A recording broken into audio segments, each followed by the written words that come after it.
Assalamualaikum warahmatullahi wabarakatuh. Selamat siang, salam sejahtera bagi kita semua. Pada hari ini masih di channel YouTube Curhat Jiwa bersama saya Agus Prianto.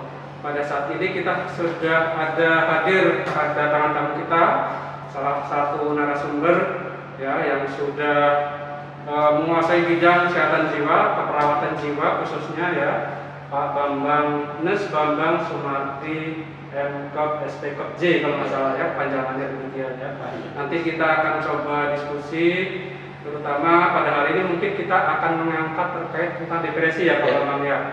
Oke, Pak Bambang ini di samping bekerja sebagai pegawai negeri sipil di salah satu rumah sakit jiwa Jakarta, beliau juga sebagai dosen ya di beberapa kampus yang ada di Jakarta dan sekitarnya barangkali itu, dan aktif di beberapa kegiatan baik offline maupun online yang diselenggarakan baik oleh perhimpunan organisasi profesi perawatan maupun mungkin penyelenggara yang lain. Oke, Pak Bambang gimana kabarnya sore ini, siang ini ya? Ya, baik, bagus, sehat. Alhamdulillah. Oke, bagus, gimana sehat juga? Alhamdulillah Pak Bambang ya. Mudah-mudahan kita selalu diberikan kesehatan ya. Oke, baik. Baik Pak Bambang, ya. Ini kan pandemi ini kan sudah berlangsung lebih dari 2 tahun. Betul. Ya kan? Sudah ada teman-teman kita ataupun masyarakat di sekitar kita ya, barangkali yang sudah terpapar, keluarganya ada yang satu keluarga bahkan terpapar, ada yang 1 kali, 2 kali bahkan ya. Itu tentu banyak yang menyebabkan mereka barangkali kita semua itu menjadi tertekan, menjadi depresi ya kan. Mungkin Pak Bambang bisa jelaskan gambarannya seperti apa sih teman-teman kita maupun masyarakat yang ada di sekitar kita ya kan. Mereka itu mungkin Pak Bambang juga barangkali mungkin ada pernah belum tuh ya Pak? Iya, pernah. Nanti mungkin bisa digambarkan nih, diceritakan nih seperti apa sih sebetulnya tekanannya kepada kita yang orang-orang yang pada saat itu terpapar COVID ya barangkali. Gimana Pak Bambang, silakan. Ya, terima kasih Pak Agus, terima kasih kesempatan ini dari channel channel Curhat Jiwa ya. Curhat Jiwa ya. Terima kasih sudah melibatkan saya untuk berbagi dan diskusi bersama teman-teman sekalian. Baik Pak Agus, memang pandemi ini yang disampaikan Pak Agus tadi sudah berjalan 2 tahun lebih ya Pak Agus ya. Luar biasa Pak Agus memang, dan sekarang ini yang terakhir juga kan Omikron masih tinggi kasusnya ya. Sehingga ini memang riskan sekali, selain fisik yang terganggu, juga kesehatan jiwa yang beresiko terganggu nantinya. Begitu kira-kira Pak Agus. Dan biasanya Pak Agus, saya ataupun Pak Agus mungkin juga akan mengalami yang namanya perasaan ketidakmenentuan, ya, ketidakmenentuan, khawatir, cemas, begitu, dan bahkan kalau itu terus berlarut-larut bisa memunculkan gangguan kesehatan jiwa, ya, yang pada akhirnya nanti memunculkan macam-macam perubahan dalam kehidupan, ya, seperti ada perilaku depresi, ansietas, berlebihan, gitu ya, dan bahkan kesulitan dalam tidur. Memang banyak sekali dampak psikologis yang bisa ditimbulkan bagus selain dampak fisik yang ditimbulkan karena pandemi ini. Terus di sebagian masyarakat kita juga masih ada stigma ya. Betul. Kadang ketika kita positif itu merasa seperti kok teman-teman kita jadi menjauh ya Pak. Ya. Mau tidak mau kita pasti ada perasaan jadi seperti ingin menyendiri nih, menjauhi teman-teman kita. Karena kita sudah merasa dijauhi nih sama mereka nih kan, karena mau nggak mau mereka pasti ada rasa khawatir ya, mungkin tertular dari kita ya kan.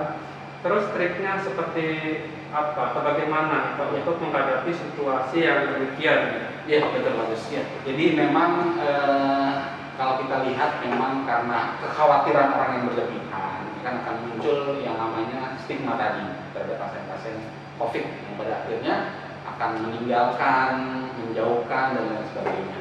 Memang bagus kalau kita bicara perubahan psikologis di dalam adanya COVID ini, itu yang paling sering muncul adalah perasaan sedih yang berkelanjutan, Pak Gus. Karena kondisi yang tidak menentu tadi, Pak Gus, ada perasaan sedih kan kehidupan kita terganggu, baik dari aspek pekerjaan, hubungan individu, ya, lalu kegiatan sehari-hari itu akan terganggu.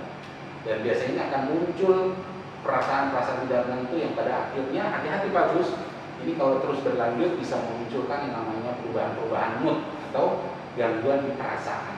Ya, kalau itu terus tidak diidentifikasi secara dini, tidak diatasi secara dini, akan memunculkan namanya gangguan depresi nantinya. Gitu. Dan gangguan depresi ini Pak Gus juga harus berhati-hati ya, para teman-teman sekalian, bahwa depresi itu bukan hanya kesedihan sesaat, ya. Tetapi kita harus identifikasi bahwa depresi itu muncul dengan trias depresi. Jadi ada trias depresi. Ya, jadi ada yang namanya di dalam rentang waktu 2 minggu itu ada rasa sedih yang terus berlarut-larut selama 2 minggu. Lalu di fisik juga pengaruh bagus. Ada keletihan, kelesuan, keletihan, tidak ada semangat. Tapi ingat Pak Gus, ada rentang waktunya, kira-kira 2 minggu. Ya. Lalu ada juga nanti hilang keinginan atau kesenangan terhadap sesuatu hal yang biasanya kita gandrungi. Jadi yang biasanya mungkin Pak Agus senang kalau misalnya ngobrol bareng sama temen, kumpul sama keluarga, itu sudah mulai berkurang Pak. Apabila kita mengalami yang namanya perubahan mood yang akan memunculkan tadi depresi tadi, itu akan berkurang. Dan tadi Pak, ini 3 macam itu yang harus diperhatikan. Yang pertama adanya perasaan sedih berlarut-larut, fisiknya lesu, lemah, seperti tidak ada tenaga, lalu ketidakinginan atau anhedonia. Jadi tidak ada keinginan lagi untuk melakukan hal-hal yang menyenangkan. Jadi sudah tidak ada ketertarikan terhadap kegiatan sehari-hari. Dan catat bagus, dan ini semua rangkaian ini itu akan mengganggu keberdayaan kita, akan mengganggu kehidupan kita. Jadi yang sekolahnya bisa terganggu, yang bekerja bisa terganggu, yang punya keluarga di rumah juga bisa hubungannya menjadi terganggu karena dampak perubahan-perubahan tadi. Kira-kira seperti itu Pak Gus. Jadi tadi ada rentang waktu ya, yang kurang lebih 2 minggu ya Pak ya. Kira-kira kurang lebih 2 minggu kira-kira ya. Jadi kalau tiba-tiba ada masalah, tiba-tiba langsung mengurung diri, itu belum dikatakan depresi ya Pak ya.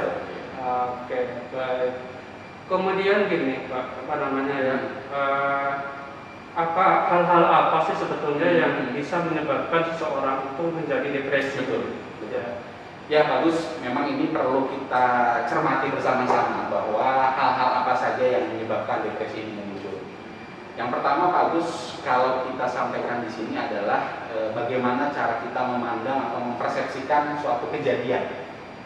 Yang namanya persepsi diri terhadap lingkungan. Karena biasanya ada orang-orang yang mengalami depresi, di awal sebelum itu terjadi, dia paling sering itu mengkritik diri negatif.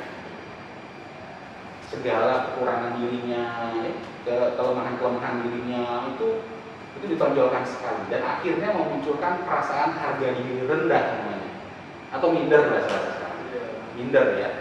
Nah dari situ tuh berakumulasi terus tuh bagus. Jadi ada perasaan-perasaan yang berkurang, tidak mampuan itu, lalu akan muncul yang namanya kritik diri negatif yang masif. Jadi segala sesuatu yang memang kita pandang sederhana itu menjadi sesuatu yang negatif, dan itu akan terus menerus menjadi cara pandang kita yang kita yakini itu bahwa benar adanya. Dan ini harus berhati-hati karena memang kalau kita bicara bagaimana kita memandang dunia, karena mungkin saya dan Pak Agus dalam memandang salah satu bentuk misalnya bola itu akan berbeda. Kalau saya mungkin memandang ini adalah suatu alat untuk permainan, mungkin kalau Pak Agus memandang ini adalah benda yang bulat bentuknya. Dan ini adalah cara pandang yang berbeda-beda, ini yang bisa menyebabkan perubahan dalam mood atau perasaan. Terus bisa juga disebabkan oleh adanya trauma. Kejadian trauma, pengalaman yang tidak menyenangkan, itu juga bisa muncul depresi.